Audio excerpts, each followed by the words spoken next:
Hey everybody, Jay at LockNLube. Today we're talking about our grease fitting caps.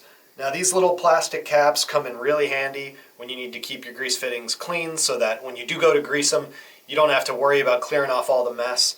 They're also nice and bright so you can find those zerks easily.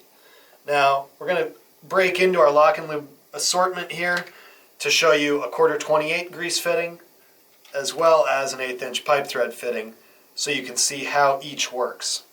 Now with the 1/4-28, you're going to recognize this as sort of your standard small zerk. The ring on the bottom of this cap is going to fit right over those threads so that that can be threaded right back into the machine, and then this is going to be sort of permanently attached there. With that, you simply pop this over the top and it's good to go. Now if you don't want to unscrew the zerk fitting when you add these caps, all you have to do is put that same ring over the top of the zerk. It's still going to hold on there. You can still put the cap on, no problem.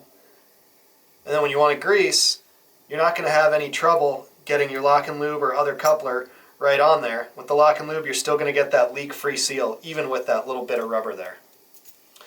Now, if you're putting these caps on 1/8" fittings, you'll see that the base is much too wide to put that ring on. But because the top of the zerk is standard, there's no problem getting that on, putting your cap on. It's as fast as that, and now that's going to keep all the dust and grime and grease out of there. When you are ready to grease it, pop it off, grease, and you're good to go. Now note that our caps don't use tabs. We use a nice big rim around the edge here so that you can pop them off easily. If you've got gloves on, if your hands are greasy, it doesn't matter. You'll have no problem putting them on and off and keeping those zerks nice and clean. Thanks for watching. If you want to learn more, visit LockNLube.com.